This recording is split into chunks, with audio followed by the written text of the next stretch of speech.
KayDianna of DCC, which, if you don't know, is Dallas Cowboy Cheerleaders, is here with us today on Joe. We're going to get into a lot of things. Welcome.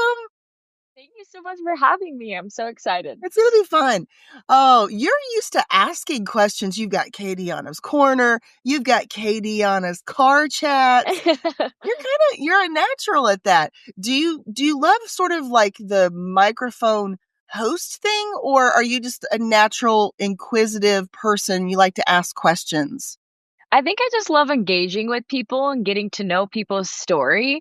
I think that started when I was really young as well. I was in the pageant system Oh, and I just loved getting to know new people. And I definitely started out not as talkative as I am now. But getting to just get in that organization and in the pageant system, it really helped me find who I wanted to be and who I was honestly on stage and with a microphone in hand. And it led me to the love of talking and getting to know people. And so I guess it started at a young age, but I grew into it. yeah. It's cute. It's fun. I was looking at your little like KayDianna's Corner and those car chats, and I was thinking, this suits her. Like she does a good job with just fluidly asking questions, and you girls have fun with it too. You're fun. You're very fun. Thank That you. comes I across. try. Yeah. No, it's good. It's good. It's good. So it's kind of crazy what Netflix does to explode people and like expose people into this place of greater visibility because so many people watch Netflix. So, I was thinking about this. Like, I don't think people maybe understand if they just got into the show on Netflix, your show, they may not realize that the show Making the Team, DCC, was already on. It was already on TV. My daughter and I used to watch that on it was like the CMT channel or something like that. So I'm like, we already know about Kelly. We already know about Judy. We watched back when Kitty was on there. And so we know about all these people. And so I wonder what changed for you, if anything, when Netflix picked up and launched the show. Did anything change for you at all? I mean, of course it did. For me personally, I got to experience both CMT and Netflix. Yeah. So definitely a different bit of a shift there. Because CMT, I was a rookie and I was just trying to make the team. Yeah. And it's definitely a different system when they're filming and producing things with CMT. And Netflix was another world, something I wasn't really used to. They were just kind of filming everything other than with CMT. We knew exactly what was going to happen. We knew the questions that we were going to be asked. And Netflix, they just kind of want to get to know the real us, Hmm. very genuine. And I liked that. It was just very unfiltered, which is something that I really did enjoy and I appreciate because you don't want people to see the fake side of organizations, teams, whatever you're being shown, you want it to be real. So I think for me, the biggest change I would say is that a lot more people respect what we do now.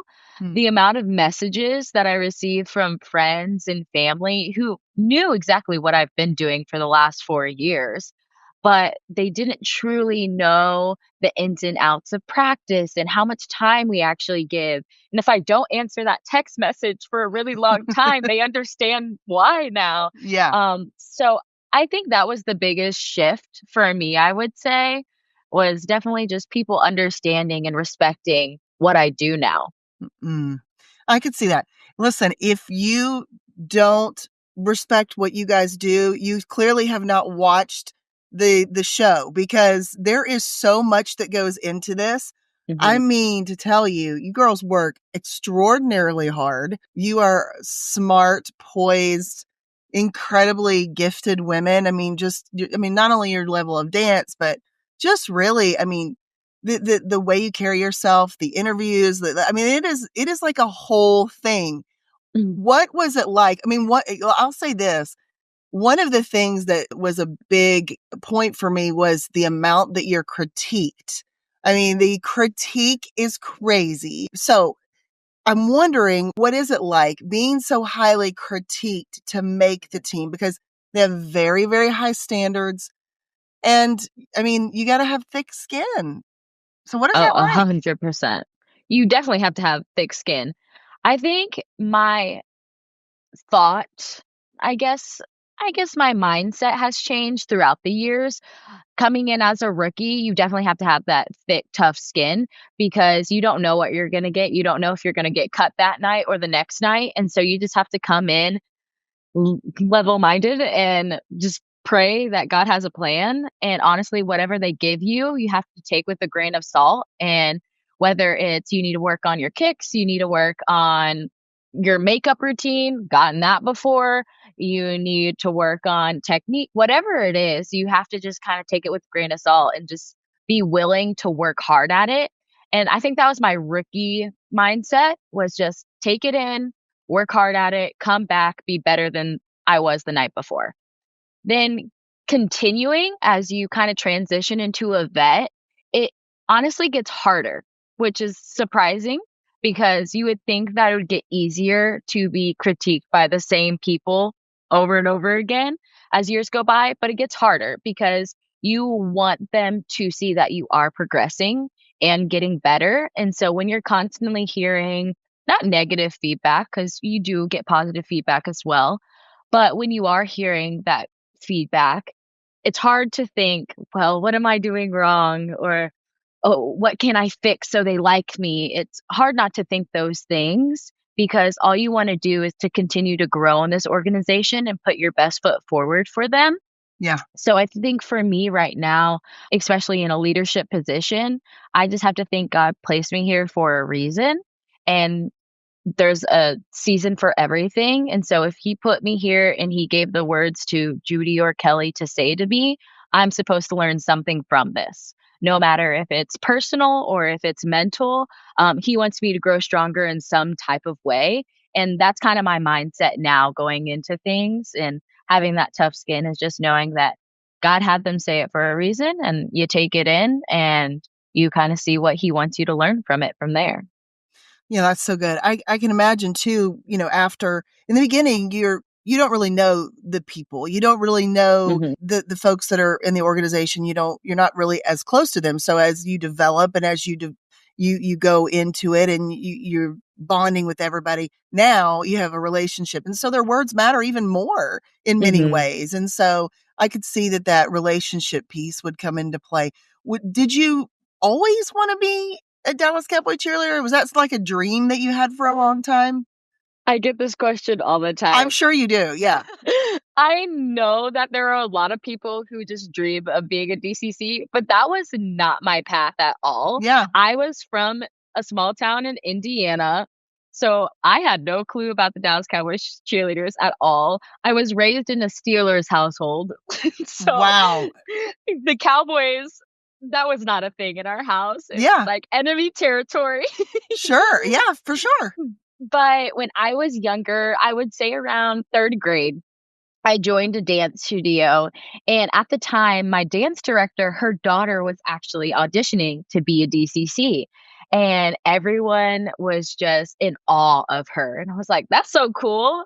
Go for it, girl. I don't know what this is, but sounds cool." That's so funny. I love it. And she made the team, and when she came back from her very first calendar shoot, I remember so vividly that she walked right up to me and she said, "I know for a fact one day, KayDianna, you are going to be a Dallas Cowboys cheerleader."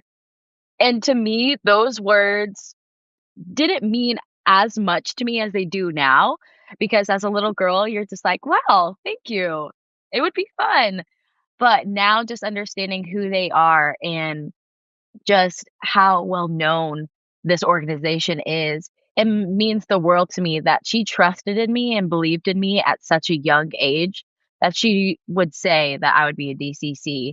And ever since then, God kind of guided me to Dallas and planted little seeds in me, just kind of showing me that DCC is where I was supposed to end up. And I don't think it was until college that I actually thought about auditioning, and I remember sitting in my room and telling God, "If this is really what you want me to do after college, send me a sign." And usually it takes a while, you know? But Yes. in 5 minutes, received a message from the DCC recruiter saying that I should really try out. And the rest is history. From there, I kind of felt peace that that's where God was leading me. And here I am. Wow. It's funny because when you said people always ask me this question, and then you almost like sheepishly said, like, it wasn't my dream. I know how that feels because you're thinking it's so many people's dream. And so you hate to Hmm. even say that Yeah. with all the people that it is their dream. I relate to that because people will often ask me, did you always want to be an author? Did you like take, English courses in school? Hmm. Were you a literature major? None of those things. Like, actually, no. I was a psych major. I was going to be a psychologist. I really wanted to be an interior decorator. And so it was never on my radar screen to write books. No, that was not even on it. And so I think what's beautiful though about this is, it's being open to the Lord and having him direct our paths. Hmm. And sometimes there is a dream and sometimes we pursue that dream, and that can be a beautiful way to go down a path. But sometimes, KayDianna, it's like we don't have that dream. Maybe we don't dream big enough for it. Maybe we don't even Yeah. know to ask for it. And the Lord knows better than we do. And so grateful that he is sovereign and we are not. He knows everything and we don't. But A regardless of hundred how percent. regardless how we end up there, the point is the Lord knows and he has those things for us. How long was faith always a part of your life? Like, were you always in a Christian home? I know that you go to an amazing church now. Did faith play into your journey? Definitely. Faith has always been a part of my life. Of course, I was born and raised in the church, basically, I like to say, because my mom was a youth pastor and a children's pastor. And like I said, I was raised in church. I was there every single day, especially in the summer. That was my home. I loved going to the church. All my friends are from church. So I would say church was always a part of my life. But I don't think faith came into play until maybe around high school, because you can always have Jesus by your side. You could always do your devotionals every day. But it's a different type of shift in your relationship with God when faith comes into play and you Yeah, for sure. actually put your trust in Him. Mhm. And so I would say around high school, that's when I started to really lean in and trust God. There was a lot of obstacles and challenges that I went through in high school that kind of tore me apart. And I was wondering, God, where are you? I thought you were always going to be there for me. I thought good always came my way when I was trusting and leaning in you and obeying you. But it's funny how God works sometimes, that not everything he gives you is going to be good, Yeah. and sometimes you have to go through the storm and he brings you a storm so he can show you that even through the hardest moments of your life, he's going to be there for you. And even though we don't like to go through the storms, and sometimes we don't feel grateful for the storms, when we get to the other side, where I'm super grateful for every single obstacle storm that I've gone through, because those are the times that I can truly say that God brought me through and God made me stronger because of it. And that's where I see God the most, is in those storms. So to answer your question, church has always been in my life, but faith came into play a little bit later when I grew into a little bit more of a younger adult. I always love the rhythm of diving into new faith-filled books and the possibilities for growth to my spiritual life that brings. So I'm excited to tell you about a new resource available from Crossway that I think will help with that, called The Story of Jesus, A Guided Journey Through the Gospel of John. Something that I find even more exciting about this is that this resource shares the gospel message in an inviting book-like format that's accessible for both non-believers and for new Christians. Each section of scripture opens with a gospel-rich devotion that summarizes the passage and then helps readers take to heart its truth. There are also short reflection questions that invite readers to engage further with the text, which I also love. And because the story of Jesus uses clear, non-technical language to walk someone through the gospel, It can be used to help readers understand who Jesus is. So it's a helpful tool for non-churched, non-believing friends as well as seasoned believers. So pick up a copy of The Story of Jesus wherever books are sold or visit crossway.org/plus. That's crossway.org/PLUS to find out how you can get 30% off with a Crossway Plus account. Let's grow in 2025 together. I was on your social media, just doing a little stalking, and I came across this beautiful video that you did. It was of you dancing, and you read a letter to little KD, and you are talking about some of your struggles, like when you were growing up. You were talking about, how your personality was big and maybe, misunderstood, maybe even by your own self. I think you referenced, I don't know if I may not be saying this exactly right. It was something like your wild hair was the way you described it, your skin. Tell me a little bit about that and what it meant to you to write that and to read that letter on social media. Definitely vulnerable. Yeah. Yeah. I think that was probably one of the most vulnerable videos that I've ever had to make, just because you don't hear a lot of people taking all of the obstacles that they've gone through and just kind of exposing it onto social media. You get the highlights a lot of the times on social media. So, not only vulnerable, but very powerful for myself. Because even going back to the story of why I even wanted to become a DCC is, even though my dance director's daughter believed in me, there was the longest time where I did not believe in myself and everyone around me believed in me. And I always just thought that I was the weird girl who had the loud personality, who had different hair from others. Being in the pageant industry at the time, having naturally curly hair was not a beautiful thing. I always straightened my hair all the time. And so I just felt almost like a fraud of a person, especially in high school, leading up to high school. I kind of wrote an essay. Actually, my college application was a little bit about this, and basically talking about how I felt as if I always had a mask on.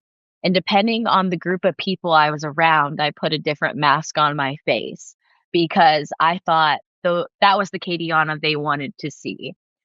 And so being able to just kind of write all those feelings down in one place, but not only writing them down, but using it in almost a beautiful form of poetry to say that it's okay to be KayDianna, and also showing other people that it's okay to be themselves as well, because more times than others, there is another person out there wanting to be themselves, but thinking that no one's going to be out there to accept them.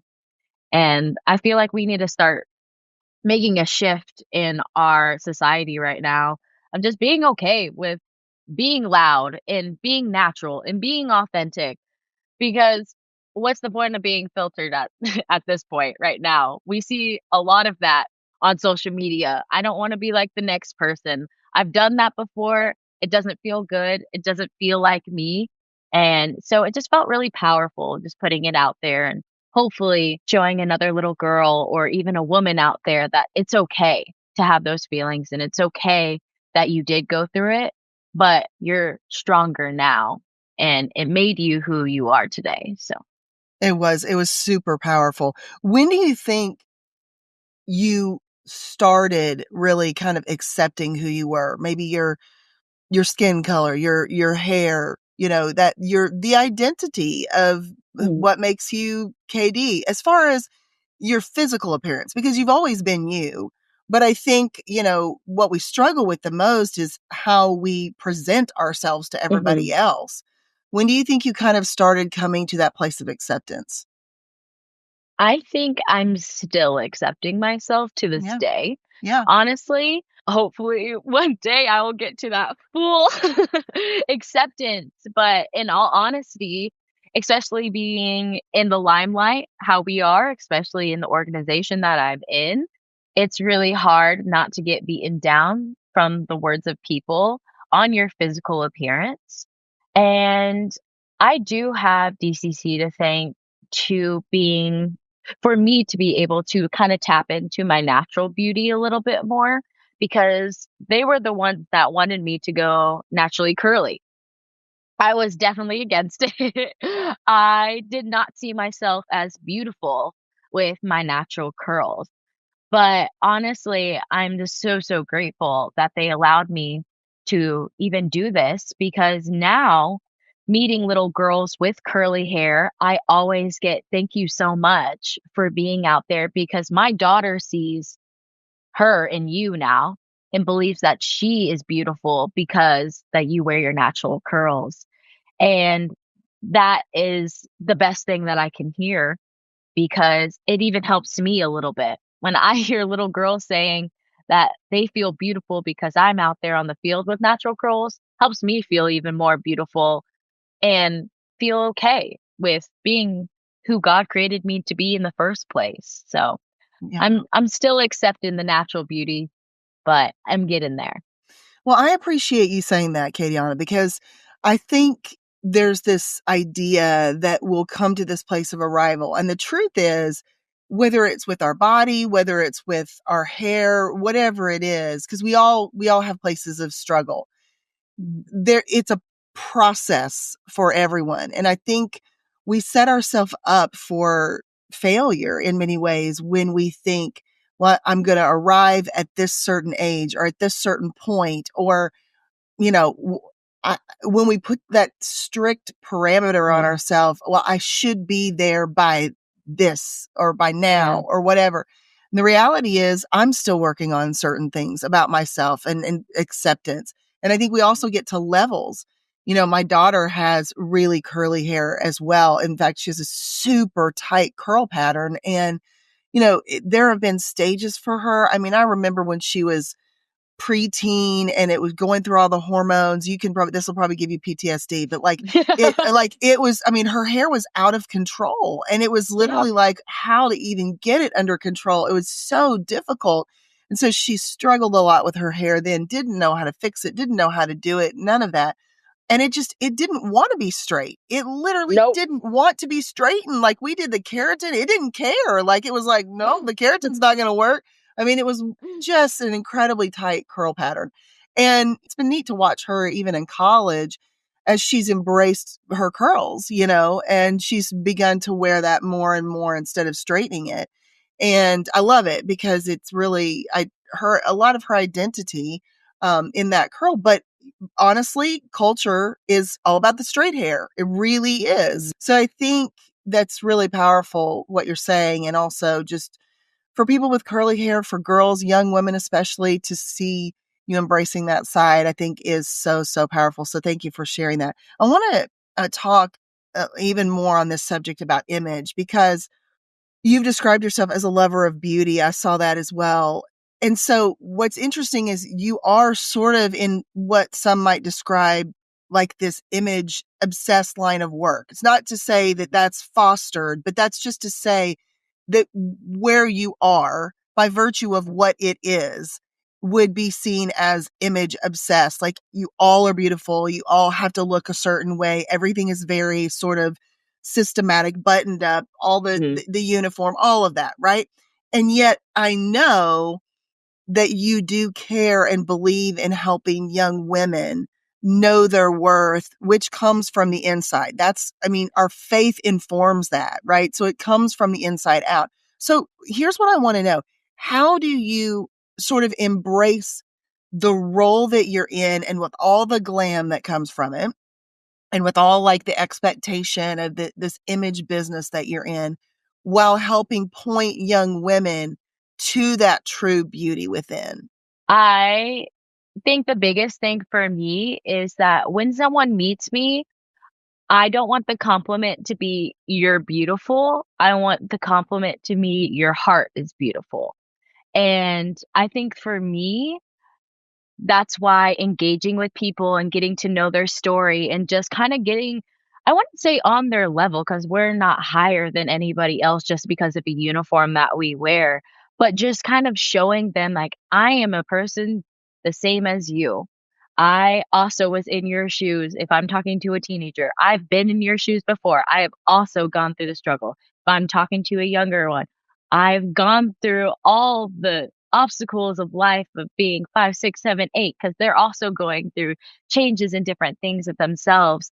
And so when I meet anyone, I want to make sure that they leave not feeling like they just met a pretty person, but they feel as if they have been seen.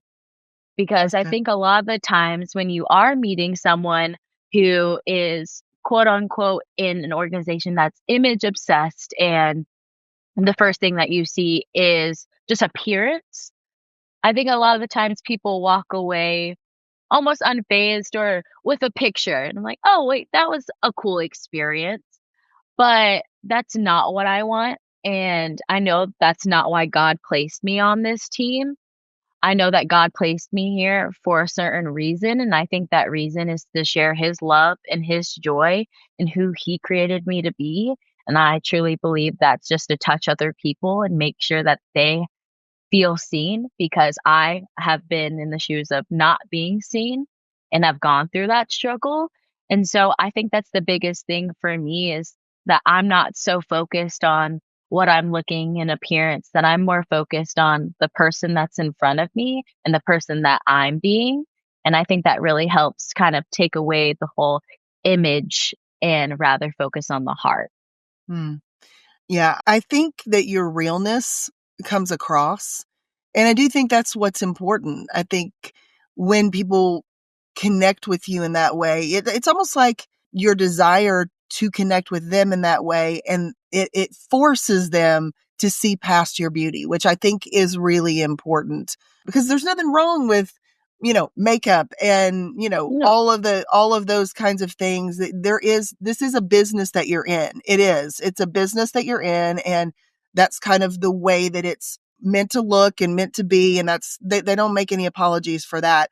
So it's more about, as you connect with the fans that want to, or may initially just see you because of your appearance, you're kind of forcing them to know you more, and not and connect with your heart, so that you can show them, hey, we're both real people. We're here, and we're humans. We're all humans in the human experience, which I love. Yeah, that's so Yep. good.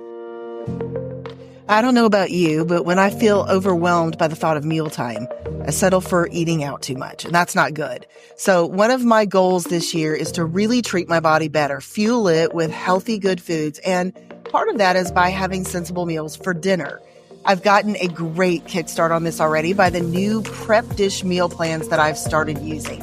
These meal plans have been helping me cook and really enjoy delicious, healthy meals, especially during my busy weeks.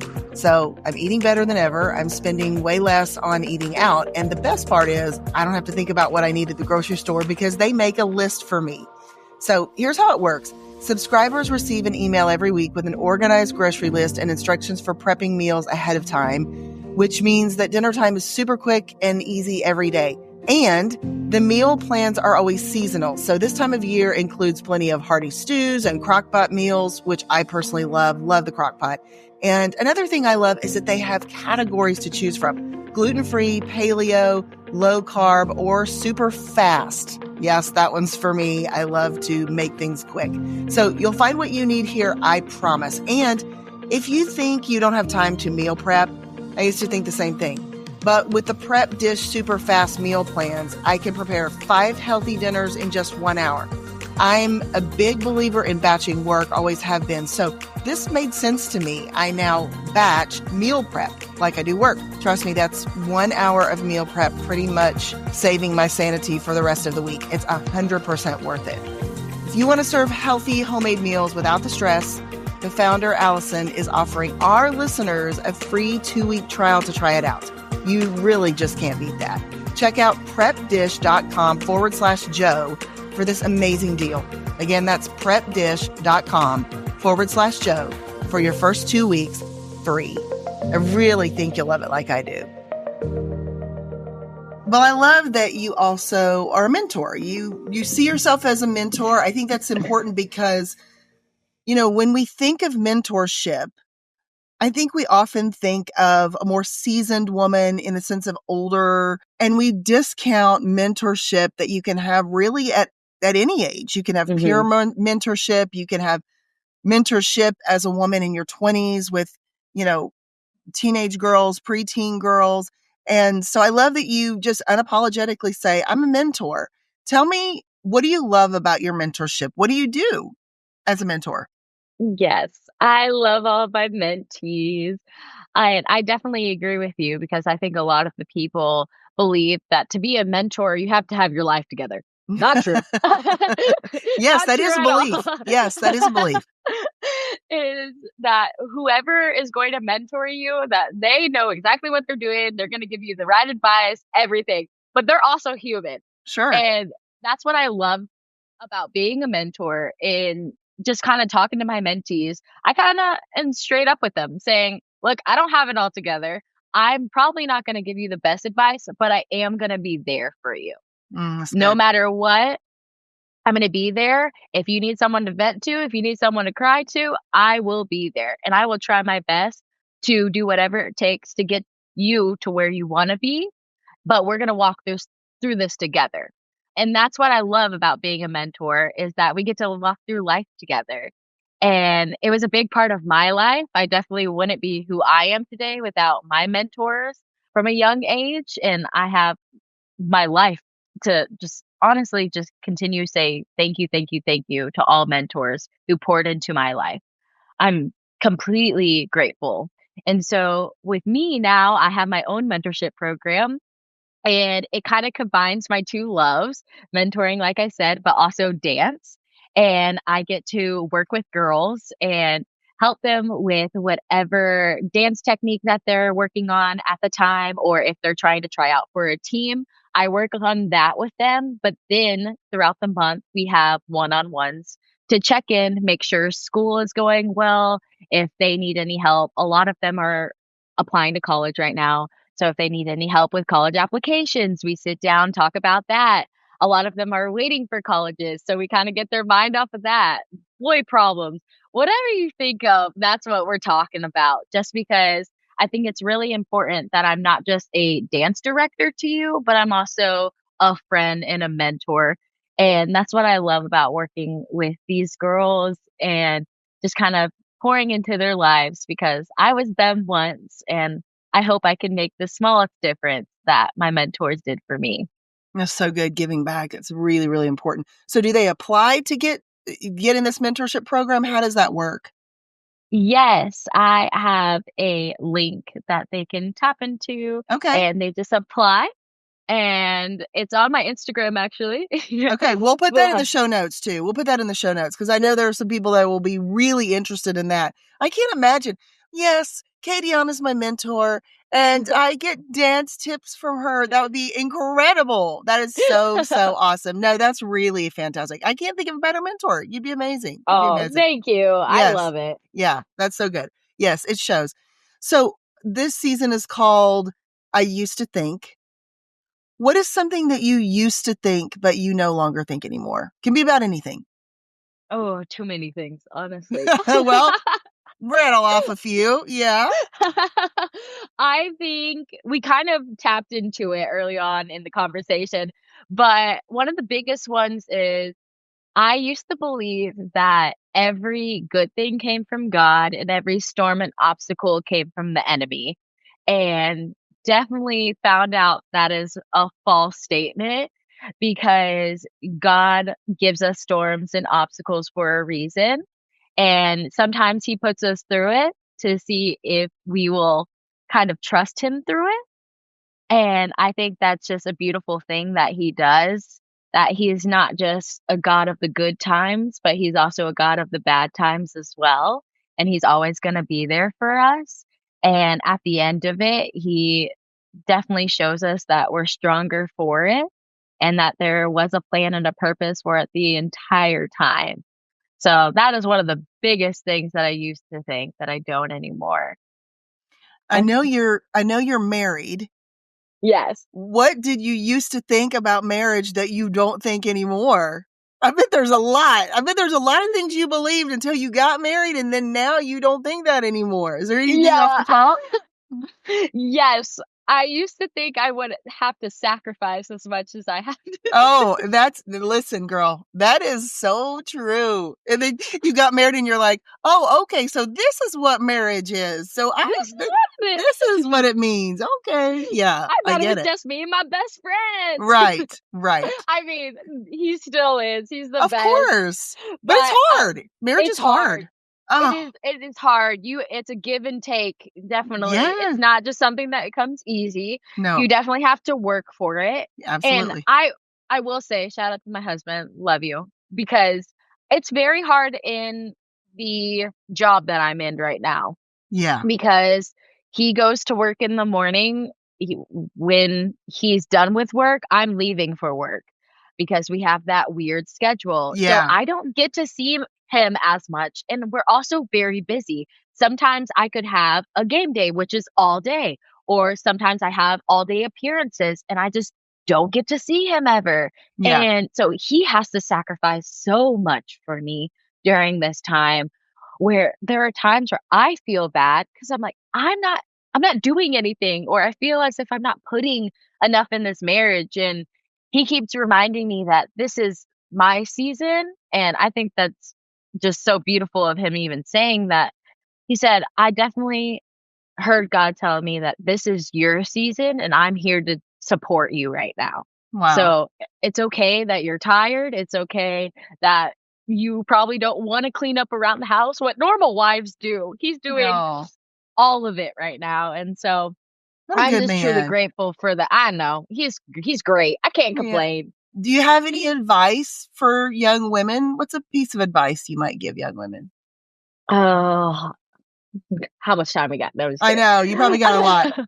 kidding. I think the biggest advice I would give is just be okay with who you are and be authentically you, because there's no one out there that's going to be who you are. So don't try to pretend and be someone else, because that's not how God created you. And I wish I applied that to my life earlier, because I think I would have loved who KayDianna was in high school and would have loved who KayDianna was in middle school if she wasn't trying to be what society wanted her to be. So be okay with who you are, because God created you in that way specifically, and you don't know who needs you around you right now. So take off the mask. I know it's scary, but take off the mask and step into who God created you to be. And I promise you, you won't regret it. That's so good. Okay, I'm gonna do rapid fire. Okay. I'm gonna say some words, and Okay. then I just want you to say the first thing that comes to your mind. Okay? Ooh, hot seat. Love it. Okay. That's right. Confidence, Hard. pretty, Authentic. faith, Working. kindness, Every day. friendship, Authentic again. truth, Hard discernment. fun. Me. Yay! I love it. I love it. You are fun. I can tell you're so fun. I want to be in KayDianna's corner. I want to be at KayDianna's car chats. That's what I want to be. Oh my goodness. It's so fun. 100% come and be in KayDianna's corner. That's what I want to be. Watch out. KayDianna's corner is going to get an upgrade in 2025, and I I'm see really it. excited. I see it. I feel it. Oh my God. I was like, she's going on the road or something. It's a full-blown show. All right. Well, here is the last question. I ask it of every single guest, because this show is called Jesus Over Everything. And that's not just like, it's not like a mantra or a bumper sticker or whatever. This is really a strategy for life. It's everything. I really mean it. Jesus over everything. So, KayDianna, what is the last thing about Jesus that you would say if you could only say one more thing? If I was going to say anything to anyone, is that Through the toughest of times, through the darkest of moments, Jesus is covering you in peace, even when it doesn't feel like it. He's there. He is 100% there. And you could feel alone, but that's just our flesh and the enemy telling you one thing. But if you let him cover you and just cover you with his peace and his love and his joy, I'm not saying that everything will be better tomorrow or in that instant, but I'm definitely saying that he will show you why you're going through what you're going through, and you will be better for it. And just to trust him through it, trust him in it. So good. Thank you for coming on Jesus Over Everything. This has been an awesome time together, and I'm just so grateful for you and the work you're putting out in the world. Oh, no, thank you so much for just having me on. It's been a pleasure talking to you, and you're just amazing with everything that you're doing with your ministry as well. So Thank you. I'm praying great things for 2025. Thank you. You've been listening to Jesus Over Everything with Lisa Whittle. Hard things are a part of life, yet they don't have to have the final word. In my book and 6-week video Bible study, The Hard Good, we explore how to see the good again, even after we've faced hard times.